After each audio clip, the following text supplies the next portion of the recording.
बच्चों good morning. देखो हमारा चैप्टर चल रहा था वर्ण का, ठीक है। तो वर्ण क्या होते हैं? भाषा की सबसे छोटी इकाई जिसके और टुकड़े न हो सकें, यानी कि सबसे छोटी से छोटी अक्षर है या फिर ध्वनि है, उसको हम क्या कहेंगे? वर्ण कहेंगे, ठीक है। जो ध्वनि होती है हमारी उसको वर्ण या फिर अक्षर कहते हैं हम। समझ में आया? आगे आता था, कल हमने कर लिया था ये वर्ण के प्रकार, कर लिए थे ना वर्ण के प्रकार। तो वर्ण के प्रकार कितने होते हैं? 2 होते हैं। पहला तो होता है स्वर और दूसरा होता है व्यंजन, ठीक है। फिर आता है स्वर। स्वर क्या होते हैं? स्वर वे वर्ण जिनका उच्चारण स्वतंत्र रूप से किया जाए, यानी कि जिनका उच्चारण करने में किसी भी अन्य वर्ण की सहायता हमें नहीं लेनी पड़े, उसे हम क्या कहते हैं? स्वर कहते हैं, ठीक है। यानी कि स्वर अपने आप में क्या होते हैं? खुले होते हैं, स्वतंत्र होते हैं। इनके ऊपर किसी का नियंत्रण नहीं होता है, किसी का इनके ऊपर अधिकार नहीं होता है। तो स्वर भी हमने कर लिए थे। हिंदी में स्वर कितने होते हैं? 11 होते हैं, लेकिन जब हम लिखते हैं उस टाइम पर अंग और अह को भी हमें लिखते हैं, ठीक है। तो 11 स्वर में से 4 तो होते हैं अपने ह्रस्व स्वर और 7 होते हैं दीर्घ स्वर। ह्रस्व स्वर कौन से होते हैं? ह्रस्व स्वर वे स्वर जिनका उच्चारण करने में कम से कम समय लगे, यानी कि उनका उच्चारण है वो जल्दी से हो जाए, उन्हें ह्रस्व स्वर कहते हैं। ह्रस्व स्वर 4 होते हैं, ए, ई, उ, री, ठीक है। फिर आता है दीर्घ स्वर। दीर्घ स्वर कितने होते हैं? 7 होते हैं। और दीर्घ स्वर कहते किसे हैं? वे स्वर जिनका उच्चारण करने में ह्रस्व स्वर से दुगुना टाइम लगे, उसे क्या कहेंगे हम? दीर्घ स्वर कहते हैं। दीर्घ स्वर 7 होते हैं। कौन कौन से? आ, ई, उ, ए, ऐ, ओ, औ, ठीक है। ये 7 क्या होते हैं? दीर्घ स्वर होते हैं। तो यहाँ तक तो हमने कर लिया था। व्यंजन की डेफिनेशन भी कर ली थी, यानी कि व्यंजन की परिभाषा भी कर ली थी। तो आज फिर दोबारा कर लेते हैं एक बार व्यंजन, ठीक है। व्यंजन क्या होते हैं? जिन वर्णों का उच्चारण करने में जिन वर्णों का उच्चारण करने में स्वरों की सहायता लेनी पड़े। किसकी सहायता लेनी पड़ेगी हमें? स्वरों की सहायता लेनी पड़ेगी। बिना स्वर के व्यंजन क्या होते हैं? अधूरे होते हैं, ठीक है। तो उन्हें क्या कहते हैं? हम व्यंजन कहते हैं। देखो थोड़ा सा फर्क है इसकी परिभाषा में, स्वर और व्यंजन की परिभाषा में आपको बहुत ध्यान से देखना पड़ेगा। अगर एक मिस्टेक हो गई तो दोनों के दोनों गलत हो जाएंगी आपकी। स्वर तो होते हैं जिन वर्णों का उच्चारण करने में किसी अन्य वर्ण की सहायता न लेनी पड़े, उसे हम क्या कहते हैं? स्वर कहते हैं।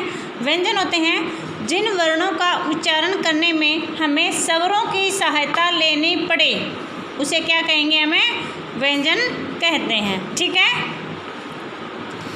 तो व्यंजन है वो कितने होते हैं? 33 होते हैं। कितने होते हैं? 33 होते हैं। कहाँ से कहाँ तक? कै से लेकर है तक। कहाँ से कहाँ तक होते हैं? कै से लेकर है तक। तो देखो एक बार व्यंजन हमें दे रखे हैं, एक बार इनको हम पढ़ लेते हैं। क, ख, ग, घ, अंग। इसको हम अड़ा नहीं बोलेंगे, क्या बोलेंगे?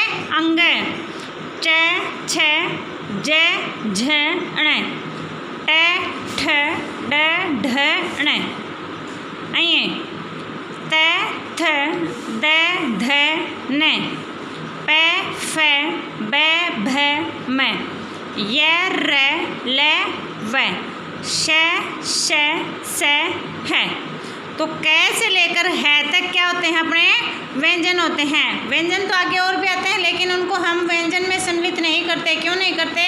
क्योंकि वो संयुक्त व्यंजन होते हैं, ठीक है। जैसे आगे बच गए ना अक्षर, त्र, ज्ञ और श्र, 4 बच गए। ये 4 क्या होते हैं? संयुक्त व्यंजन होते हैं, ठीक है। अब इसमें भी देखो अलग अलग हैं। इसमें भी देखो 3 पार्ट कर रखे हैं इनके। कै से लेकर मैं तक। कहाँ से कहाँ तक है? कै से लेकर मैं तक, यानी कि 5 वर्ग। कै वर्ग, च वर्ग, ट वर्ग, त वर्ग और पै वर्ग, ये क्या होते हैं? स्पर्श व्यंजन होते हैं। कहाँ से कहाँ तक है? कै से लेकर मैं तक स्पर्श व्यंजन है। क्या होते हैं ये? स्पर्श व्यंजन होते हैं, ठीक है। उसके बाद में आता है य, र, ल, व। य, र, ल, व चारों क्या होते हैं? अंतस्थ व्यंजन है। क्या होते हैं ये? अंतस्थ व्यंजन है। अंतस्थ समझ में आया। आगे है श से है। श से है क्या होते हैं, ऊष्म व्यंजन।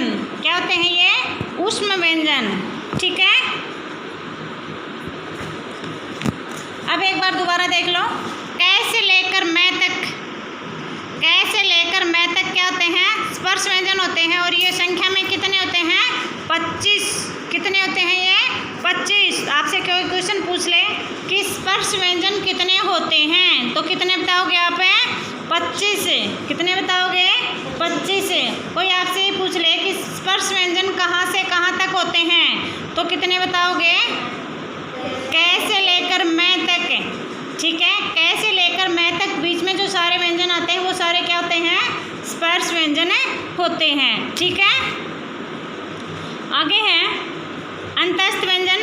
अंतस्थ व्यंजन कितने होते हैं, 4। कितने होते हैं, 4। कौन कौन से, य र ल व। कौन से होते हैं, य र ल व। आपसे कोई क्वेश्चन पूछ ले अंतस्थ व्यंजन कितने होते हैं, तो आंसर क्या जाएगा, 4 होते हैं। ठीक है, कौन कौन से होते हैं, य र ल व। कौन कौन से होते हैं, य र ल व। फिर आता है आगे श है। तीनों श और है, ये 4 व्यंजन क्या होते हैं, ऊष्म व्यंजन होते हैं। क्या होते हैं ये, ऊष्म व्यंजन होते हैं। तो क्वेश्चन आपसे पूछ ले कि ऊष्म व्यंजन कितने होते हैं, वे कौन कौन से होते हैं, तो क्या बताओगे, ऊष्म व्यंजन 4 होते हैं। होते कौन कौन से हैं, से है। समझ में आ गया। अब आगे बच गए हैं संयुक्त व्यंजन। कौन से बच गए हैं, संयुक्त व्यंजन। संयुक्त व्यंजन भी कितने होते हैं, 4 होते हैं। कौन कौन से,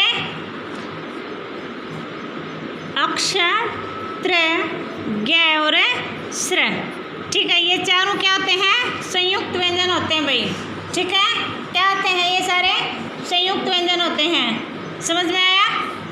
अक्षय, त्रय, ज्ञ और स्र ये किन किन ध्वनियों से मिलकर बनते हैं, देखो अक्षय में बनता है क और श से। किससे बनेगा, आधा क और श से। किससे बनता है, क और श से, क और श से। ठीक है, यानी कि क और षटकोण वाला स, दोनों को मिलाने से क्या बनेगा, अक्षय बनेगा। त्रय किससे बनेगा, त और र से। किससे बनेगा, त प्लस में र, त इसमें क्या जाएगा, आधा। त और र से क्या बनेगा, त्रय बनेगा। फिर होता है अज्ञ, ये किससे बनेगा, ज और अञ से। ठीक है, और फिर स्र किससे बनेगा, श और र से। समझ में आ गया। वैसे आपकी बुक में दे नहीं रखा है ये, लेकिन आपको क्या करने हैं, याद करने हैं और अपने नोटबुक में राइट करने हैं। तो देखो एक बार, आज के लिए क्वेश्चन बन रहे हैं, इनमें से व्यंजन में से बता रही हूँ आपको, और वो आपको लिखने भी हैं और याद भी करने हैं। क्वेश्चन बनता है व्यंजन किसे कहते हैं, तो बता दोगे, जिन वर्णों का उच्चारण करने में स्वरों की सहायता लेनी पड़े उसे हम क्या कहते हैं, व्यंजन कहते हैं। व्यंजन कितने होते हैं, व्यंजन 33 होते हैं। व्यंजन कितने होते हैं, 33 होते हैं। कहाँ से कहाँ तक होते हैं, कैसे लेकर है तक होते हैं। कहाँ से कहाँ तक होते हैं ये, कैसे लेकर है तक होते हैं। ठीक है, अब आता है स्पर्श व्यंजन कितने होते हैं, वह कहाँ से कहाँ तक होते हैं। तो स्पर्श व्यंजन 25 होते हैं, कैसे लेकर मैं तक होते हैं। ठीक है, उसके बाद में आता है अंतस्थ व्यंजन कितने होते हैं और कौन कौन से होते हैं। तो अंतस्थ व्यंजन कितने होते हैं, 4 होते हैं। कौन कौन से होते हैं, य र ल व। कौन कौन से होते हैं, य र ल व। आगे क्वेश्चन बनता है ऊष्म व्यंजन कितने होते हैं, वह कौन कौन से होते हैं। ठीक है, तो ऊष्म व्यंजन कितने होते हैं, 4 होते हैं। कौन कौन से, श है। ठीक है, आगे आता है संयुक्त व्यंजन कितने होते हैं, तो संयुक्त व्यंजन 4 होते हैं। कौन कौन से, अक्षत्र ज्ञ स्र। अक्षत्र ज्ञ और स्र 4 होते हैं, लिख दोगे ना। फिर आगे आपको करना है अक्षय कौन कौन से व्यंजन से मिलके बनता है, आधा कै और शे से, षटकोण वाला से, ठीक है। त्रै किससे मिलके बनता है, तय और रे से, तय इसमें आधा आता है। गे किससे बनता है, जय और इये से, और श्रय किससे बनेगा, शय और रे से। समझ में आ गया। तो इतना करना है आपको, आज के लिए इतना ही काफ़ी है। तो देखो बेटा, आपको काम बिल्कुल थोड़ा थोड़ा मिल रहा है, लेकिन उसको आप अच्छे से ही ढंग से करोगे ना, तो ये काम आपके लिए बहुत ही आसान हो जाएगा। आगे की क्लासेस में आपको बिल्कुल भी समस्या नहीं होगी। और लॉकडाउन के कारण बेटा आप स्कूल नहीं आ पा रहे हो, इस वजह से आप काम घर पे करना है आपको, और ध्यान से वीडियो को देखोगे। एक बार समझ में नहीं आए तो दूसरी बार देखो, दूसरी बार नहीं समझ में आए तो तीसरी बार देखो, और बिल्कुल भी समझ में नहीं आई तो मेरे पास कॉल कर लिया करो, ठीक है। Thank you, have a nice day.